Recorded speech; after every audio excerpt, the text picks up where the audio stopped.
So he is spoken of as a righteous man. They don't record any sin of Daniel. Daniel is one of the very few Old Testament characters that doesn't have like a clear sin or error that he's gone into, which is very interesting.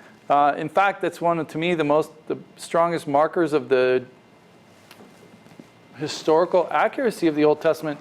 In almost every other traditional or historical myth of their heroes, you have perfect heroes and you have wicked villains. And in the Old Testament and in the New Testament, you see human beings that are flawed and make mistakes, and you see even wicked villains that have glimmers of humanity in them. But in the case of Daniel, there is no record of him doing anything wrong, which is actually a symbol of Christ, because Christ doesn't. It doesn't mean that Daniel was really sinless. It's just silent. And we know from Scripture that Paul does this with Melchizedek. So when Paul talks about Melchizedek, he says that Jesus is a priest in the order of Melchizedek. Why? Because, among other things, well, what does Melchizedek mean? Melech means what? King. Wow, you guys know that. That's great. What does Zedek mean? Sadiq, I already told you. Righteousness. Righteousness. So Melchizedek means righteous king, or king of righteousness. Malik Sadiq. Sahih. It's Arabic is the cousin here. So we're on Melchizedek now for a little bit, but just to illustrate that our silence in the Scripture is also symbolic when the Scripture is silent on something. So when Paul talks about Melchizedek in the book of Hebrews, and I do believe Hebrews is written by Paul, he talks about no beginning of days, no end of days. Does that mean Melchizedek was not born and did not die? This is no father, no beginning of days, no end of days, no genealogy, no beginning of days, no end of days. It doesn't mean he's not died. It doesn't mean he has no father or no genealogy. It just means that the Bible is silent on.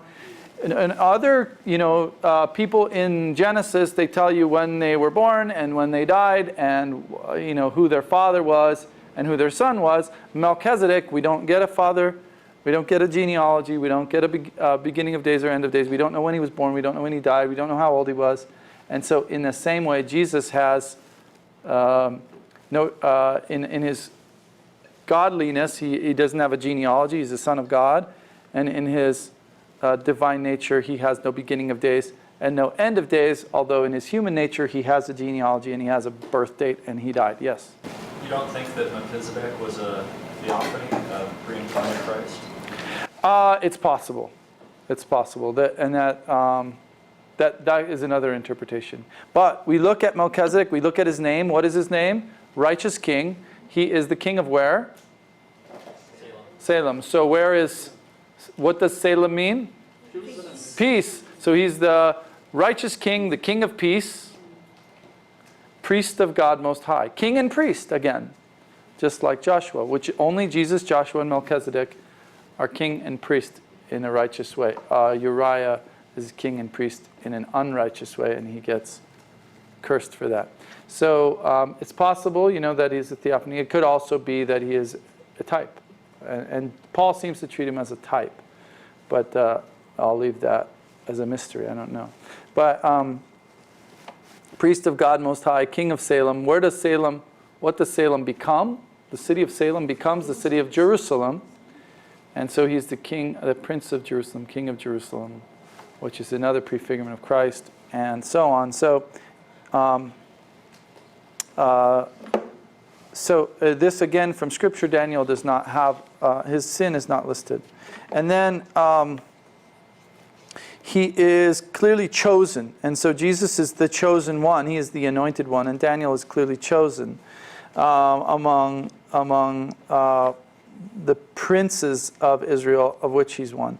He also knows, he becomes a foreigner far from home, just like Jesus becomes, in a sense, very far from home and alone and away from the throne of heaven. Daniel is taken into exile in a way that's similar to Jesus. And then Daniel experiences suffering and rejection and persecution. And we can see that in Daniel chapter 6. And then Daniel is also judged and unjustly punished. And he, just like Jesus is judged before Pontius Pilate and unjustly punished, appearing before the king, Daniel is answering the king, just like as Jesus is answering Pontius Pilate. And he is thrown into the lion's den, and a stone is rolled over the mouth of the lion's den. And that's a picture of the tomb. So all these things Sarah brings up. Sarah, have you studied Daniel in this way? Where did you study that? In Lebanon. With my mom. Oh, good. So did you like that? Did that have an impact on you? This is showing that Jesus, this is a plan. This is part of the plan. And it's to show that Jesus' life is the fulfillment of God's plan. Again, Daniel is accused and rejected, although he's good and he doesn't do anything wrong. He's falsely accused. He's rejected. He is sentenced to death, and he is buried. And he resurrects, as it were, from the dead. Obviously, he's not literally dead, but he comes back out of the lion's den, in a sense defeating death, in a sense defeating the grave, through the power of the sovereign God, right? And then in Daniel 6, let's see, 6:25,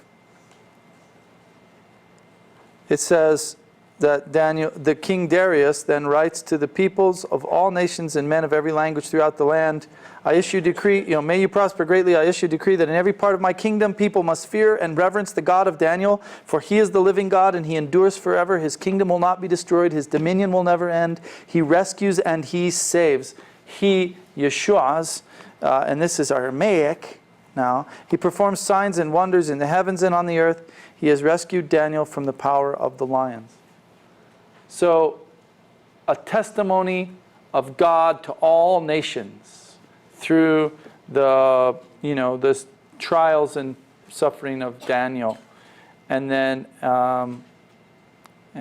so that's very much a type of Christ.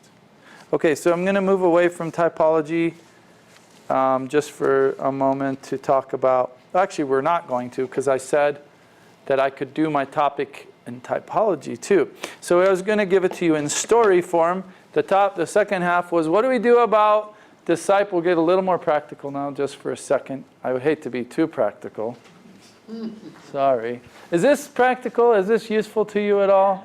Is it? I hope so, because sometimes I wonder if I'm just giving you magic tricks from the Bible and it's very exciting, but are you going to be able to apply it? I think it's important. It's key to, in my life, not just for Middle Easterners. I explain the gospel in this way, and I don't know, it blesses me, so I hope it blesses you. But, so we talked about, in particular, this issue of being disenchanted with the church or with believers. And this happens over and over and over again, especially in the Middle East. Because as we said, it happens with believers here. Lots of people leave the church because they're disenchanted with leadership, or they're offended by leadership or something that gets said, or they're offended by someone in the church or multiple people in the church, or the rejection they feel. So we have these different issues, but then with the Middle East context, we also have additionally cultural gap that causes problems. How do you fellowship with one another when you're so different culturally, and many times Arabs are not getting their emotional needs met? Let me just speak to that for a second. Why is that? Because we in the East come from a communal society. And our identity is derived not as individuals, but as relationships. So we derive our identity from the number and quality of relationships that we have with other people. And we measure quality of relationships with other people Americans tend to have shallow relationships.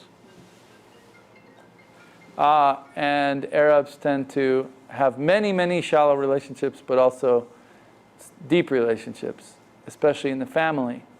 When people come to Christ and their family relationships are strained, we tell them brother, brother, sister, sister, and then we don't treat them like their brothers or sisters would treat them. We treat them like strangers, which is the way we treat friends in America a lot of times, at least by the perspective of a Middle Easterner. Am I right? Yes. Back there? Oh, I'm not asking you, Bill, but thank you for that. I was asking the Arabs, and do you experience that? So relationships within the American church are somewhat shallow. Then you feel lonely. You feel lonely because you don't have any friends, and you don't have your family anymore. You have friends, but not the way that you expect or desire, or And don't get me wrong, it's not all hunky-dory in an Arab family or in Arab relationships. There's lots of fighting, there's lots of arguments, but the bonds are stronger than that.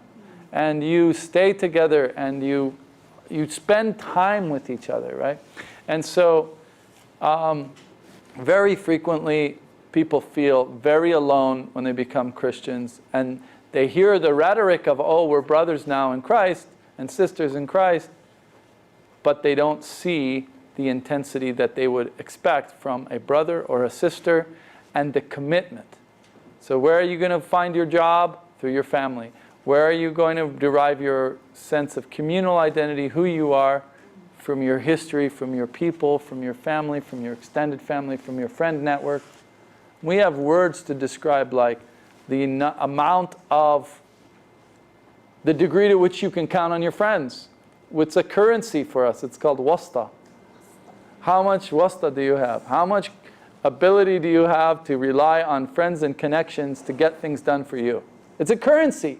We think of it. I mean, it's like we have an awareness of that in our society as Middle Easterners. So what's happening frequently is that even though we intend to love our cross-cultural brothers and sisters in Christ, we love them according to our standard of love, and we don't love them according to their standard of love, where they need far more interaction, they need far more face time, they need a far deeper depth of commitment as far as practical matters are concerned, and they can tolerate a higher level of conflict and a higher level of that tires Americans, because we get intense with each other, and then Americans get tired of that, or it alienates them, because Americans are sensitive to conflict and they don't like conflict, and they get exhausted by it quickly. So all of these issues mean that it's very difficult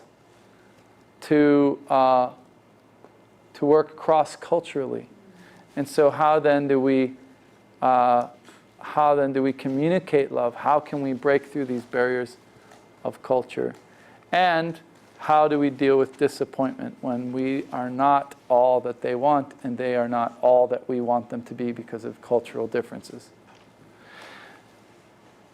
Any ideas? One thing is really be ready to sacrifice. This is just not even related to symbolism, but just be ready to sacrifice for your brothers and sisters. They are your brothers and sisters, brothers and sisters in Christ. Be ready to sacrifice for them. Be wise with them. Expect much of them, and be, reliable to them as well. Missionaries come and go, and over time people get burnt out. And they don't want to form these shallow relationships that never go anywhere anymore.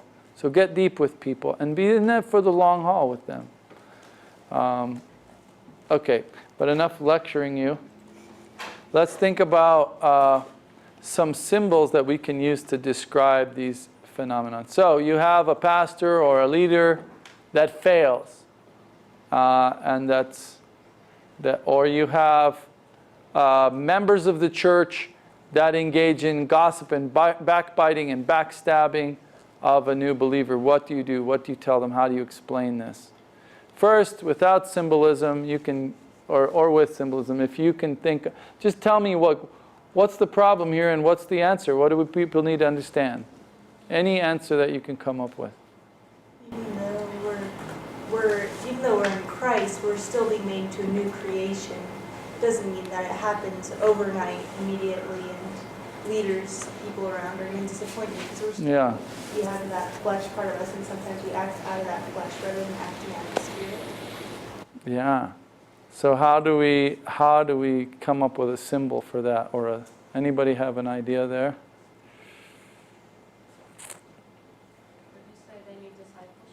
Yeah, they need, you can, I mean, your pastor might need discipleship, right?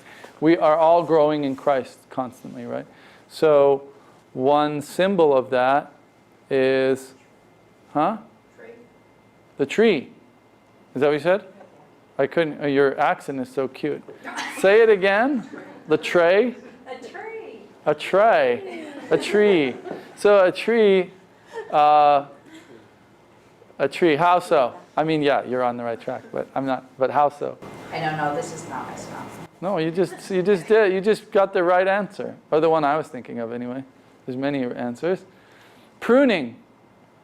So the image of being like, and pruning means cleaning, right? So I am the vine, you're the branches, remain in me, and I in you, and you will bear much fruit. Or I am the vine, and my Father is the vine dresser, and any branch which bears fruit, which does not bear fruit, he cuts off and throws in the fire.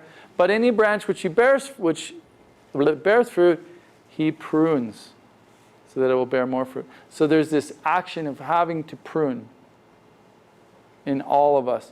We need cleaning constantly. We need, we have this wild tendency to grow, and we need pruning. Yeah. What? I'm not hearing you very well. Good soil. Good soil. So manure. Yeah, we need, or weeding. You could think of weeding the garden or manure. So these are some images. So we really have two problems, right? So this is the one that you mentioned is one, that we all are flawed. And the other problem is what? There's some wolves in sheep's clothing among the flock. Not everyone who claims Christ is a believer, right? And we don't know who they are, and it's not our job to determine who they are. So what's a good analogy for that one? Well, I gave you one, wolves in sheep's clothing, right?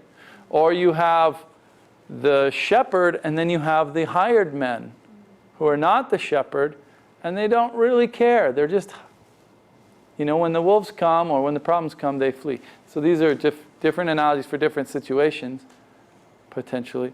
But did you have an idea on how do we explain that we have, within the church, you look at your pastor and you don't know that he's saved. You can't be sure. Yes? I was just thinking of the story of Elijah, who was a devout priest, and then he had his sons Hophni and Phinehas, who actually led the people in sin while they were still priests. They were dressed as priests. They were revered as priests. Yeah. They led people in sin, and in the end they were destroyed, but they were... In the meantime, they were... Yeah, I've never thought of that. That's a great illustration. Yeah, that's a great illustration. And then, there's this image that somebody's given many people, that God has no grandchildren. He only has children. And so those guys were trying to be grandchildren of God, right? They're relying on how they become priests because of their family. But they don't really know God. How about... Are you specifically asking for biblical examples? Or Anything. I was just thinking about it just popped in my head the idea of a false leader, the captain of that Italian ship, Who fled the ship. he's safe ashore, sort of directing activities away from people drowning. He just abandoned. And there are other examples. Right. People like that. So you take that example and you can tell that story of that ship going down, but then you can rewind and you can say, 3 days before that accident, you look at the captain and he inspires confidence. He looks good in his suit and his hat, and you think, this is our captain. We're in good hands with this man, but you don't know what's in his heart. So sometimes there are moments when the heart comes out. So that's a great example. That's a picture image. Yeah. How about the high priest and Jesus' time let the people kill? Caiaphas. Yeah. Yes. Good. Here's what about a parable of Jesus that illustrates that there are non-believers hiding in the church? Yeah, the wheat and the tares. So this teaching, the wheat and the tares, is key because in Islam there is no equivalent concept. You're all Muslims. If you say you're a Muslim, you're a Muslim. In fact, even if you don't say you're a Muslim, they say, you know, you're born a Muslim, it's just your parents were not good and they trained you away from your religion. But in Christianity, not everyone who calls upon the name of Christ will be saved. Because Jesus might say, I never knew you. You were not a genuine believer. You're there for wrong reasons. So, but the potential problem with this theology is then we start trying to say, okay, I think it's you, and I'm not sure, but I think it's you. But so Jesus prepares us for this by means of the parable of the wheat and the tares. Does anybody know what a tare is? What's a tare? Weed? It's a weed, yes, but it's not just any weed. It's a grass weed. It's a grass-like weed. So wheat and barley are grasses. When you see them growing, it looks like a field of grass. And you can't tell the difference between wheat and tares until the seed head begins to form. When the seed head begins to form, the wheat becomes characteristic with large seeds and a long seed head with 4 sides, and barley with 6 or 2. But tares grow grass seed heads that have very, very small seeds and there's nothing in them. So this is the you know, what's the parable of the wheat and the tares? There was a master who had lands and fields and servants working for him. And he planted his crops. And but there was someone who was jealous of him and wanted to sabotage his fields. And so at night, this person had gathered seeds of the wild grasses and sowed them in between the wheat field. Now, if they had just been any old weeds, then you would see right away, oh, there's weeds, and you pick them out when they're young. But the tares, you can't pick them out when they're young because they look just like the wheat. You don't know the difference. And as they grow up together, as they begin to mature, and then you start to see the seed heads forming, then the servants come to the master and they say, Master, someone has sowed our field full of grass seed, of tares. What should we do? Should we go out and pull them up now? And the master says, no, if you try to pull them now, their roots are intertwined with the wheat. You try to pull them up, you may pull up some of the wheat too. So leave them. We'll sort them out at the harvest. At the harvest, we'll thresh them together. The yield will be reduced. But we'll thresh them together, then we'll winnow them, and the chaff we will burn, and the good fruit we will store in the barn.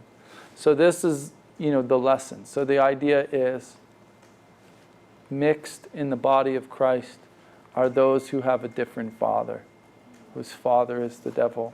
We don't know who they are. We can't tell, and it's not our job to discover. Some of them may be branches that need to be cut off and thrown into the fire because they will never bear any fruit, just like the tares. Some of them are branches that need to be pruned. They need God's work of pruning as the vine dresser, but we don't know. And so our job is not to make that decision. Our job is to be faithful and fruitful and to wait for the coming harvest when the master will direct that all of the harvest will be brought in, and then the judgment will come, right? So this is the lesson. That idea of pruning versus being cut off and thrown into the fire. Which branch are you? Are you a total loss or are you a partial loss? Because all of us are at least a partial loss. We haven't lived ideally, perfectly for God righteously. But are you a total loss? That's the question. So once I brought a new believer named Muhammad in Lebanon. We went to the Qadisha Valley. You know where it is? Have you been? North. Like Ihdin Sharri. So this valley is very scenic, very beautiful, and there are a lot of monasteries there, Catholic monasteries. And this one part of the valley, we went for a picnic, and I brought Muhammad and his sister. And his sister was wearing a hijab, and we had a nice picnic and with several other people.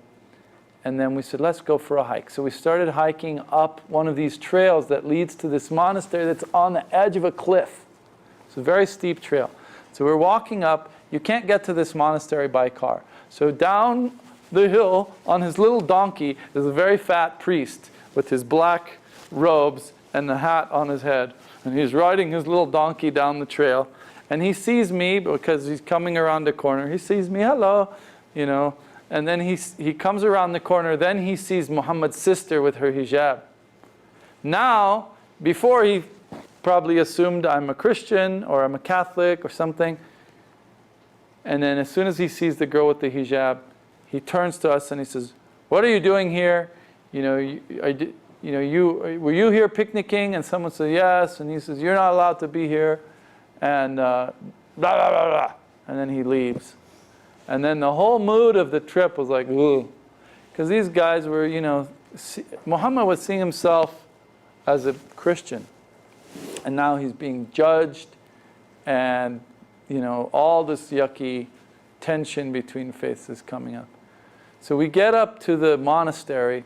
And this monastery is tucked in against this cliff. We're on this little pathway. And there's a kind of a wall that encloses the monastery complex, and it comes down the cliff like this.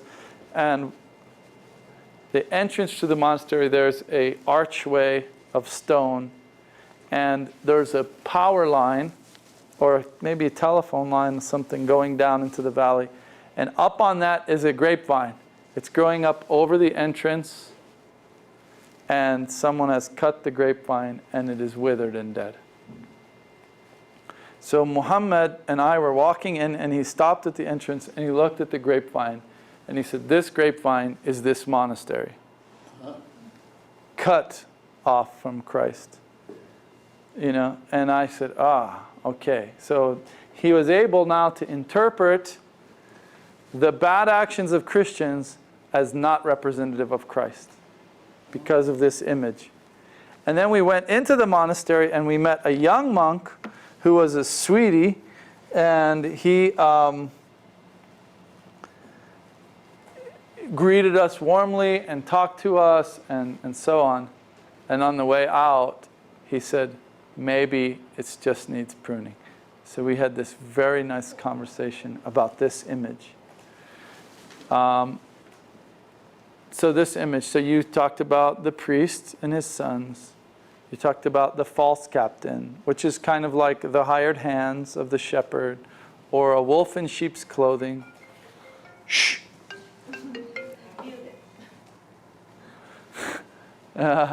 So these are all good images for that. Anything else come to mind for anyone?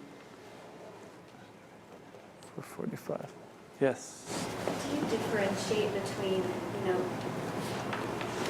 like that monk who was mean and harsh, but you didn't really know him, versus someone that, a new convert is close to, who they witness doing like active rebellion?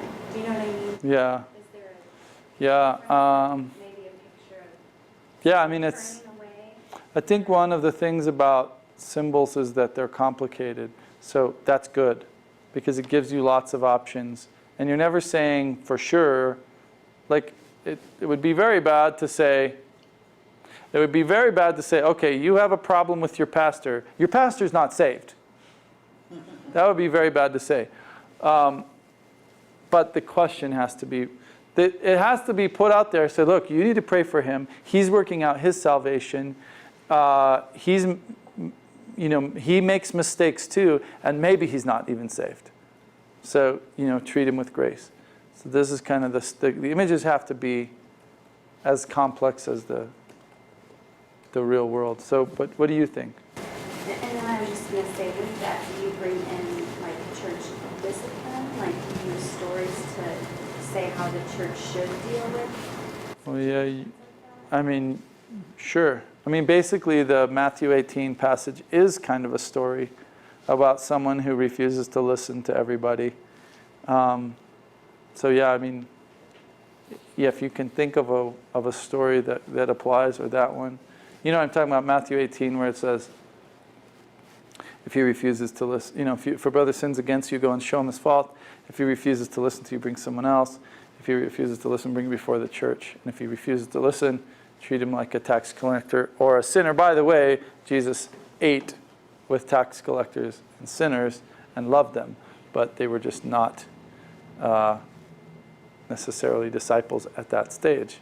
So, I think there's, and then you can, I think along with that is stories of repentance. Like what if, Zacchaeus, he was a tax collector and a sinner, and how did Jesus treat him? So, I don't know, does that answer your question? Just a few ideas, just to get you thinking about how do you deal with questions. If you have a problem, if you have a issue that's come up, seek out the symbolic kind of analogies and symbols for that issue and open a discussion. And the great thing about a symbol is, again, its vagueness is good, because you don't know, you're not saying for sure this is what's happening. You're saying this might be what's happening, or here's a picture that might explain this. And that creates a space to think about, discuss it. Mike? Is this happening in Islamic teaching, the symbolic? Basically all Islamic teaching is kind of story-based. The Quran is a very, very small book. If they print it, it looks like, maybe 2/3 the size of a Bible, or maybe half the size of a Bible in the printed copies. But if you look at it, there's like 3 verses or 2 verses on a page, because it's just it's big font and it's spread out and there's flowers all around it. If you actually print it in a normal text, it would be smaller than the New Testament. And if you took out all the duplicated material, so like the Old Testament has, 2 Psalms that are the same, you know what I'm talking about? It's duplicated material. There's some duplicated material in the Old Testament. If you took out all the duplicated material in the Quran, it'd be smaller than the 4 Gospels. So it's really quite a small amount of material, of information. And most of it's narrative. So there's no didactic part.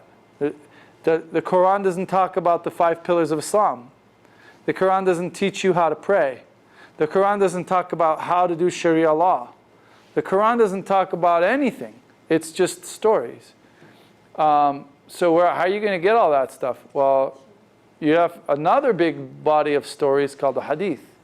And the Hadith are stories of illustrations from the life of Muhammad and way he dealt with different things. You guys know what the Hadith is, so you have an example there. But basically, everything in Islamic law and practice is backed up by a story, by Hadith or Quran.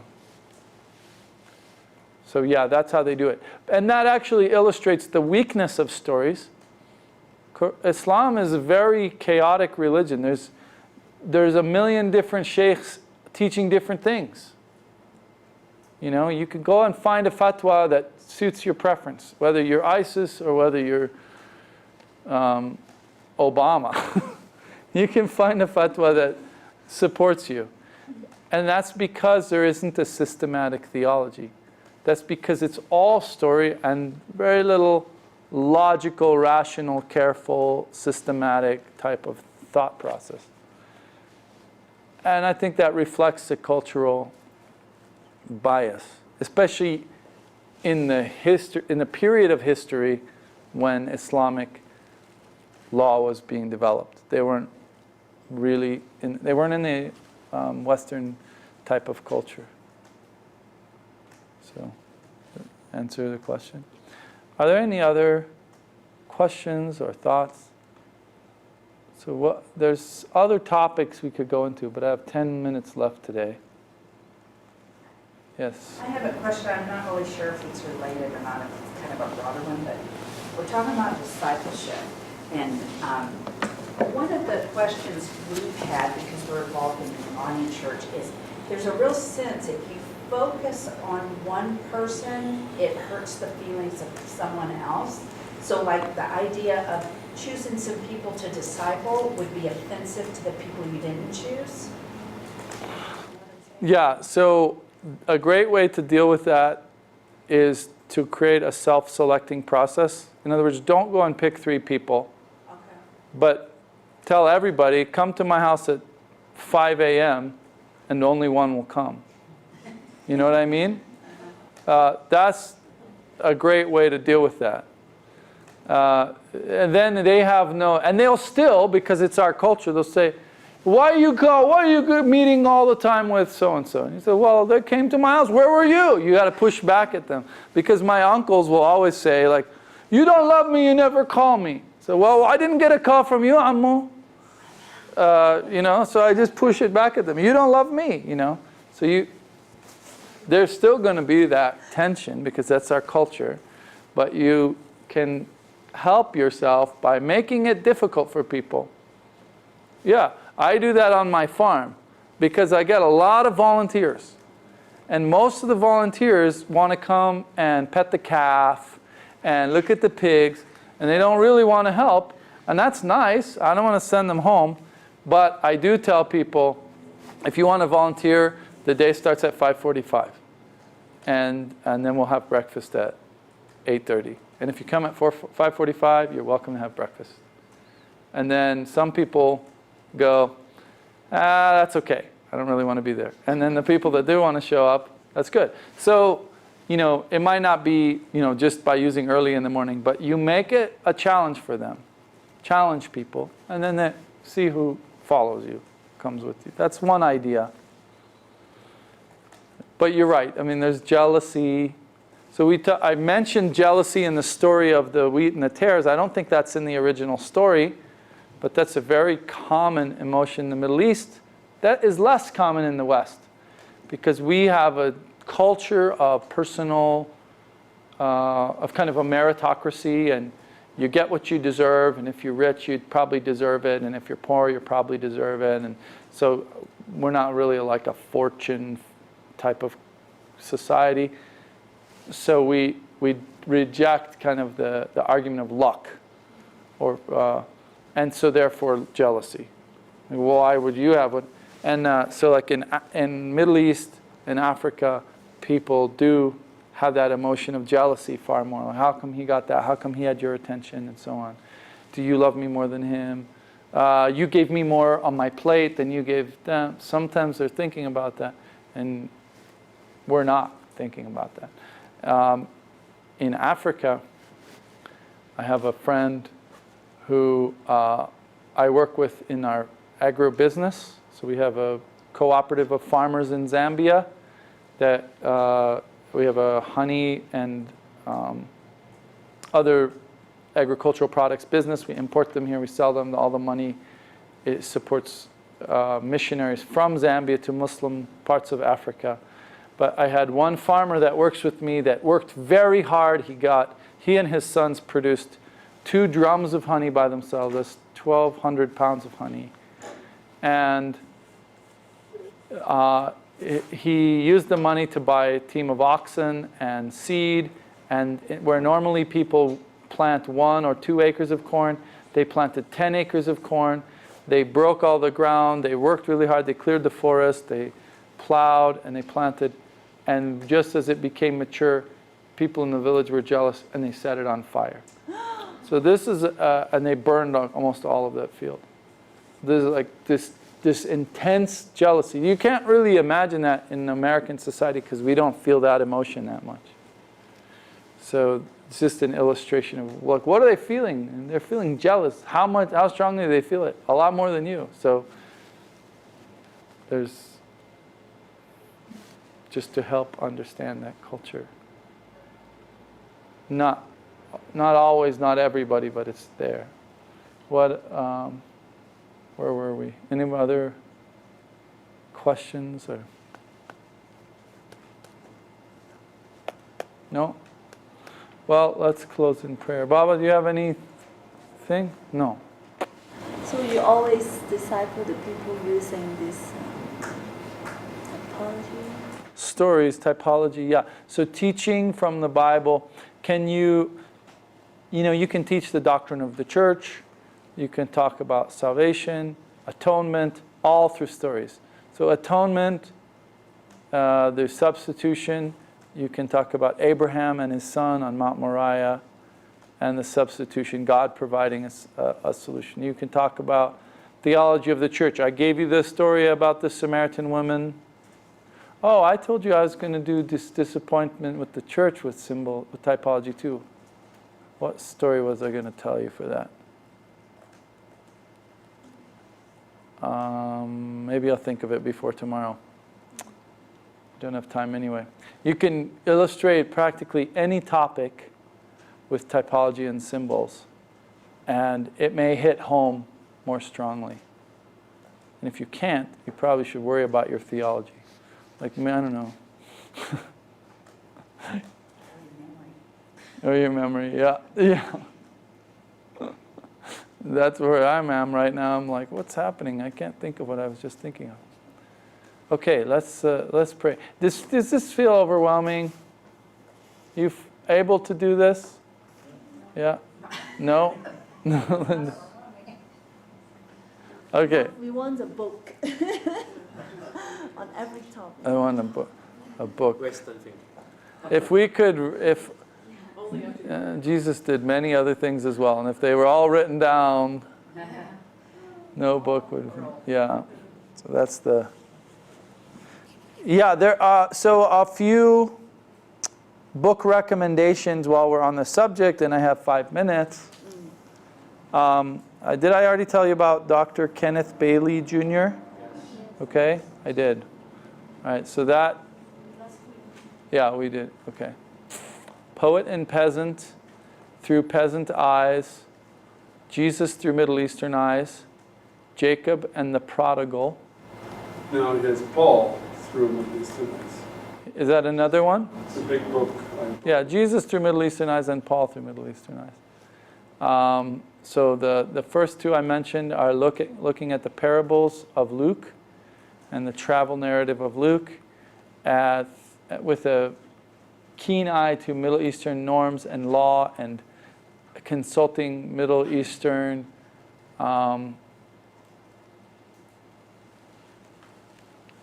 exegetes and their interpretations of those scriptures. Did we talk about the fig tree? Jesus and the fig tree? So, you know,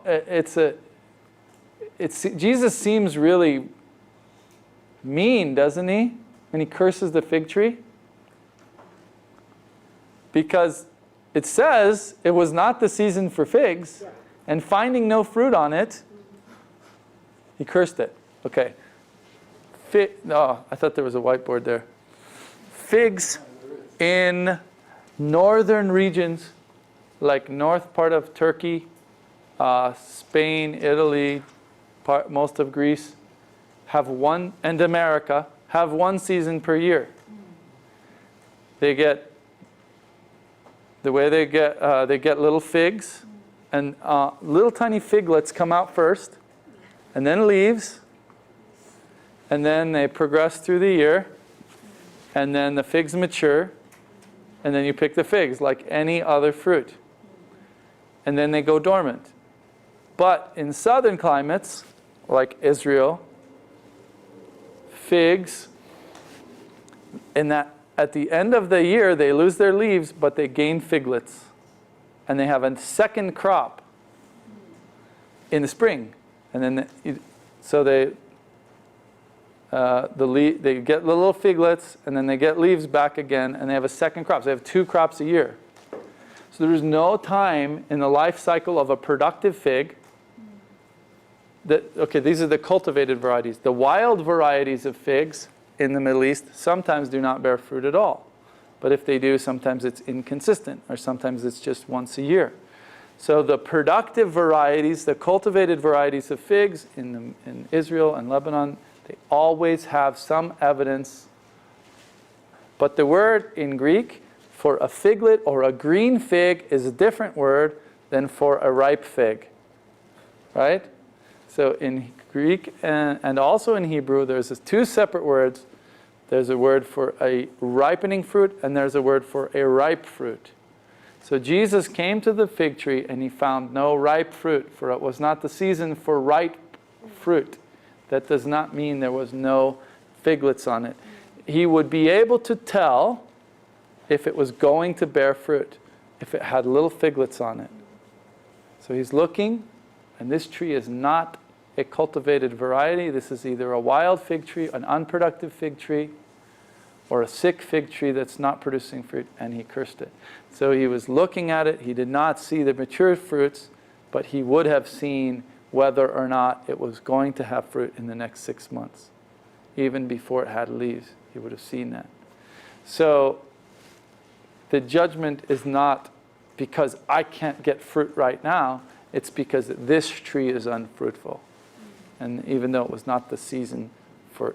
So that's why the writer puts that in there. It was not the season for figs, is to illustrate that Jesus wasn't just hungry. He was looking to see if this tree is a tree worth keeping, or if it should make room for another tree. It has a potential. Right. So this tree had no productive potential. You wouldn't know that if you didn't know fig trees as intimately as a farmer in the Middle East. Like if the tree cannot give Fruit. one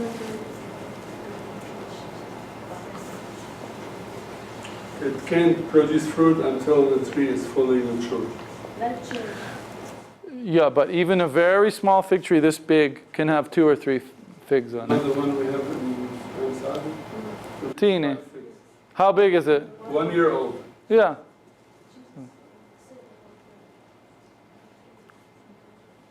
It bears fruit in season, but it doesn't take long for a fig to produce figs. But that's different from an olive. An olive takes 20 years to bear olives. That's a good one. Yeah. Okay. That was less of a application of symbolism, just of an application of local knowledge. And it's amazing. I've looked at so many commentaries about this, and it seems to be this giant mystery.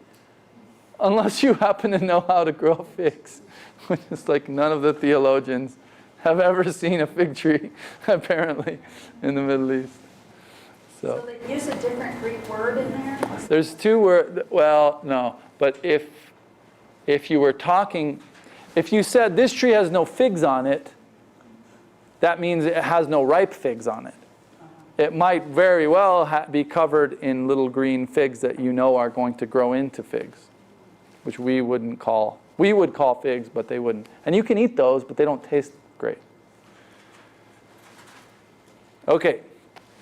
That was a bonus.